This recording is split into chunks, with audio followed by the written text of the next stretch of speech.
Hi there, it's Nicole for Simon Says STAMPtember. Today's exclusive is from Tim Holtz. It's this amazing cling stamp set, and you also get a set of 4 stencils. These were all designed exclusively for Simon Says STAMPtember. They're limited edition, and once this set is gone, it's gone. Today I'm going to create a set of 2 cards where I'm coloring directly on the cling stamp image with distress markers. And then I'm going to heat set this by adding a clear embossing on top. And then we can do a little embossed resist over that, add some inking, some stamping, and then those finishing details. I am using a stamp positioner tool. For me, this is the absolute easiest way to do this. If you are really good at lining things up, you could probably attempt to do this with just a block or something like that, but really for the easiest results and to make this quick and easy, a stamp positioner of some sort is really the best way to go. I am coloring directly on the stamps with distress markers. You could use other kinds of markers that are made for coloring directly on stamps as well. I know that there are others out there, Tombow markers, or I can't think of them right off the top of my head right today, but there are others. In fact, I've used them in other videos. I am coloring in the parts of the image first that I think are green with the pine needles marker and pressing that into my paper. In fact, I'm doing this multiple times to get a really good impression. And I kind of keep moving my stamp positioner around just so I can kind of see where I'm coloring the best.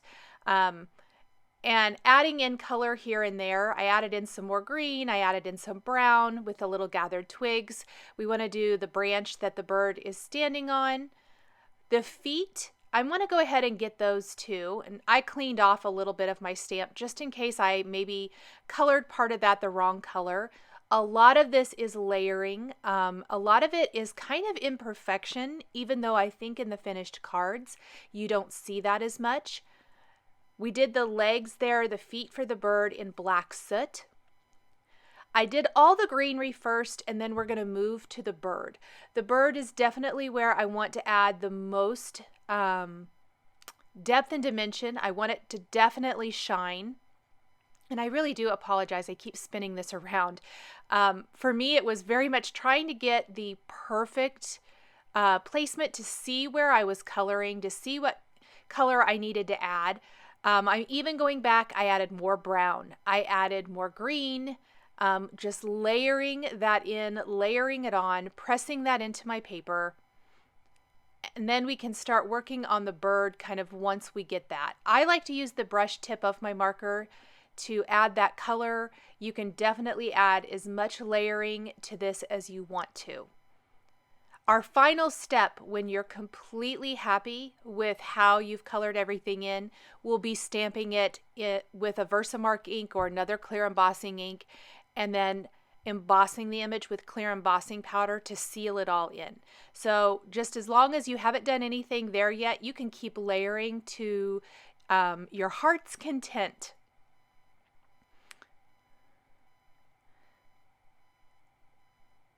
Going to just add a little bit darker color to some of the areas on that. I tended to color most everything at least twice, if not more. I would do a base color at least twice and then maybe blend with another color a couple times as well. For the bird, we're going to pull in some candied apple for that awesome red color. We'll also be using more gathered twigs. We'll use a little ground espresso. We'll even use a little peacock feathers for that bluish green tint to the bird, just kind of at the tip of the feathers here. I'm going to go ahead and color in the majority of the bird here. Press that. I like to work in small sections at a time. Let's go ahead and do that again. Kind of feather in some more of the peacock feathers, the candied apple. I'm going to color a little more candied apple here. Press that into the paper, and you can start to really see the image take shape. So a little more red, a little more brown, some carved pumpkin for the beak. For the eye, black soot. We want to go over this until the face is nice and crisp. This gives you a multicolored image very easily. It definitely comes to life. So I'm going in with iced spruce now and layering in more color. Especially kind of down near the base of the greenery, closest to the bird. I decided some of those pieces look more like twigs and they're all very green. So I'm using my brown markers to add in some more color there, layering on some more peacock feathers over the top of the bird's feathers and wings, just to add even more depth and dimension. A little ground espresso to the tips of what's mostly gathered twigs, just to deepen and darken some of that. And then I did start to color this in and realize, or color in the rest of the bird with a Zig Clean Color Real Brush marker. And I decided I need to seal this first. They're both water-based markers, so it will blend out some of the color from the wing. So I cleaned my stamp really good. I'm going to ink it up with a clear embossing ink now, press that right into the bird, sprinkle on some clear embossing powder. That's going to seal in all that color we've already done, and then heat set this. And it's going to just make it nice and glossy. It's sealing in the color. We can now ink over the top of this, color over the top of this, and we don't have to worry about the colors blending out. So for me, I took an oatmeal Zig Clean Color Real Brush marker and went in and added some additional color to the bird. I added some additional color to the branch he's standing on with mid brown. And just not a ton of that, but just a little bit here and there really fills in the image and gives it some awesome depth and dimension. Then I just kind of dabbed any ink that might be sitting on top of the embossing off. And I saw a place that I wasn't totally happy with, so I'm going back in and adding just a little bit more. I will go ahead and add some more clear stamping, embossing powder, seal that color in. Here's what it's going to kind of look like before I add my greeting, also from that exclusive Tim Holtz stamp set. I want to ink over this with some Evergreen Distress ink. And what's awesome is because we have heat set this with clear embossing powder, it's going to resist this ink. Kind of as long as we don't really go over the area where I colored with the Zig Clean Color Real Brush marker, we should be good to go. You won't get a lot of blue tint. So I'm really going around very, very lightly with this Evergreen BOUGH Distress ink, adding in some color, adding color to my background. This provides an amazing backdrop to the bird, gives another layer of ink. I'm going to go over my image with a dry paper towel to remove any of that ink that might be sitting on top of the embossed areas. And then we're going to take it up even another notch and take one of the background stamp, the kind of distressing music lines and notes stamp from the stamp set. And we are going to stamp this all over the background to create a patterned tone-on-tone background. I'm going to stamp this with that same distress ink we used for applying color to the background. And I'm just going to simply move it up. So stamp starting at the bottom, moving my way up the design. This is going to give an awesome tone-on-tone background and adds another layer of interest and dimension to the design. I will be trimming this background panel down into a thinner strip, so I didn't worry about going all the way down to the bottom. Just going to keep moving this up, stamping this with the Evergreen BOUGH ink. And it really, because the clear embossed area resists the ink, you get the illusion that this bird is sitting in front of the inked and stamped background. This is a really fantastic, great way to take mostly solid image stamps that are not really a line rendering that is super easy to color like some. I mean, you definitely could, but it's not just an outline image per se. This is a great way to create a multicolored image, and it's very, very easy, and it's really, I think it's really fun and kind of addictive. It's fun to see what other stamps you might have in your collection that you can do something similar with. So there is my background. Now, because this is distress ink, I have done all of this on Bristol Smooth cardstock. I'm going to buff ink off of my image again. Very important to keep that ink off of the embossed area. I am going to need to dry my background, probably hit it with a heat tool before I stamp my sentiment. Because I want to stamp my greeting and emboss it with gold embossing powder, we don't want the embossing powder to stick to any ink that might be wet. So I hit this with a heat tool first, then I'm going to stamp my greeting with a clear embossing ink, and this time emboss the sentiment with antique gold embossing powder. So I've used my powder tool here to help keep that embossing powder right on the embossed area. We're inking up the greeting. Several fantastic greetings in this set. Really awesome and fun to use. Perfect for all the different images.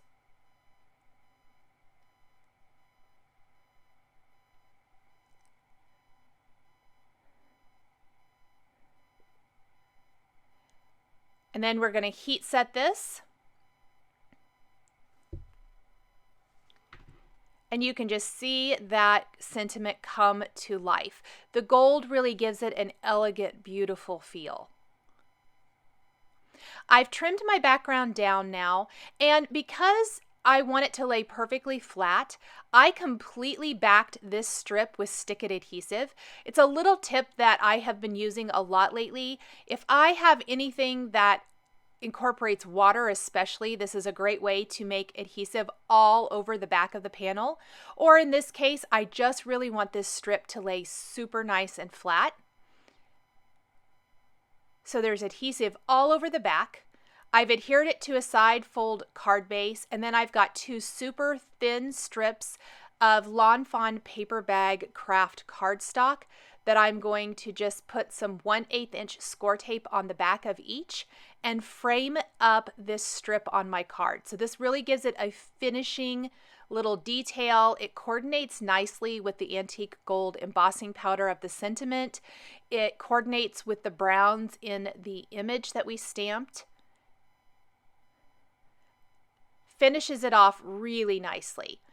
Finally, I am going to add some embellishment by adding and layering some sequins. So I've got snowflake sequins from both Hero Arts, Honeybee Stamps, and then some little gold mini star confetti from Pretty Pink Posh.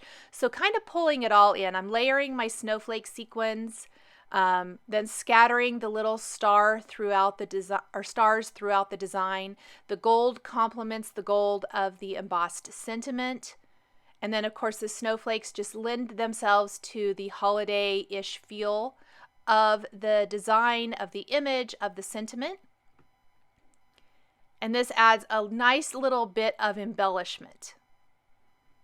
I will finish the center of my snowflakes then with some gold glitter Nouveau Crystal drops, so that each center of the snowflake has a little touch of gold too, but it's not overpowering. It's a clear Nouveau Crystal drop with gold glitter in it, so it's nice and subtle.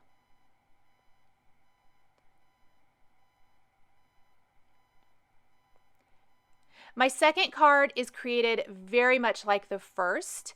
I'm going to share the coloring process, but the creation of the card, cutting it into a strip, adding the borders and the embellishments is all the same. We'll leave most of that out to save a little bit of time in the video. I am coloring in this image. This is pine cones and greenery and like some berries and things.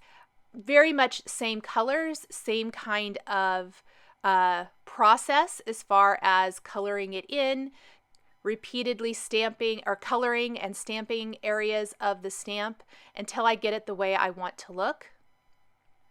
I always find it kind of amazing how messy it looks when you start, but the more layers of ink you get on there, the more images or more of the image you get colored and layered, the better the design looks. Once I got those pine cones, those were layered with gathered twigs and ground espresso. The ground espresso just deepens and darkens parts of those.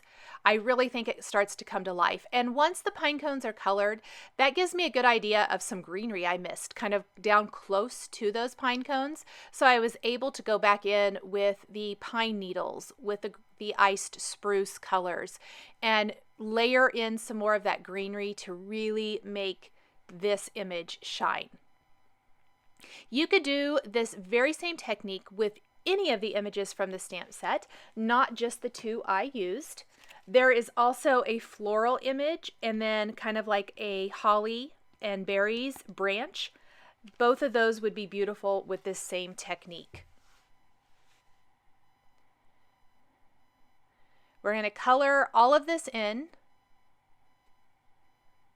You can see I went over it multiple times, just like I did with the bird, layering in some iced spruce now, getting those red berries, coloring them multiple times to really make those nice and red. Making sure all the greenery is colored and stamped and really filled in and nice and full. Adding in some more brown, some other layering areas. Anything I need to deepen up and darken, this is kind of the time where you do that. Layering on additional color. I can see that I missed some of the like little red flowers and things in the upper part. You can definitely see them. I colored them green because I couldn't tell that that's that they were flowers, I think. So I'm going back over those with my red marker and just coloring those in as well to get some more red into the design. When I'm all done, I am going to clean off my stamp really good with some stamp cleaner, and then I will take clear embossing ink, ink that up, press it over my coloring, sprinkle on my clear embossing powder, and heat set that. So heat setting the image again so that it will resist our inking of our background and also our background stamping. We're going to do the exact same thing as before. We've just used a different image. So this is all heat set. We want to apply some evergreen BOUGH distress ink around this. I went in with my Zig Clean Color Real Brush markers, added in some additional color with oatmeal and mid brown. Just dabbing up any excess ink that might be sitting on top of the clear embossing. I even used some darker markers, like I believe I used deep red and pale rose Zig Clean Color markers to add a little additional color to the red areas of the design. It really makes those pop. And then of course the distress ink for the background. We will take our background music lines and notes image, stamp that over this, making sure to just continually blot any ink off of the clear embossed area because it's going to sit on top of that. And then I'm just moving my way up with my music notes again for that tone on tone background.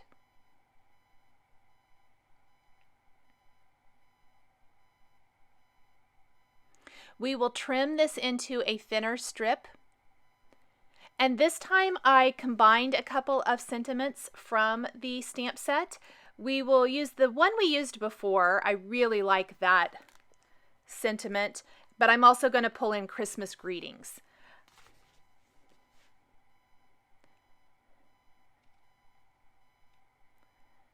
I've also taken a green Zig Clean Color Real Brush marker and olive green, and I am coloring in some of the areas on my image to add even more depth and dimension.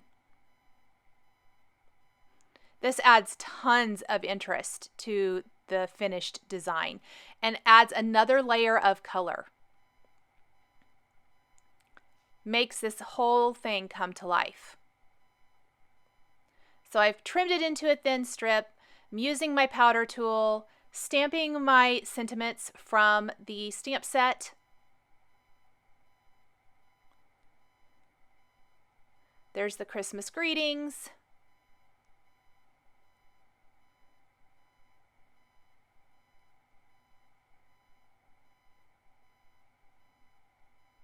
And I wasn't totally happy with that, so I did not apply the clear or the gold embossing powder. Instead, I kind of heat set it, colored some more areas in, dried my background really well, and then I went ahead and stamped both of my greetings. Sprinkled on my antique gold embossing powder. I'm just using a paintbrush to remove some stray embossing powder flakes from my background here. I know I'm out of screen. I kind of did that over my trash can. And then I'm going to heat set those greetings just like I did before. And we're going to finish the card exactly the same. We will adhere this to a white side fold card base. I'm going to put stick-it adhesive all over the back of this panel. It's going to help hold it nice and flat. I'm going to cut 2 thin strips from Lawn Fawn paper bag cardstock to frame it up. And I added sequins, confetti, and Nouveau crystal drops. Thank you guys so much for joining me for the STAMPtember Tim Holtz exclusive stamp set. The supplies I used to create these cards are listed and linked below the video here on YouTube. Here are a couple more videos featuring Simon Says stamps and dies that you might be interested in. Thank you so much for joining me today, and we'll see you next time.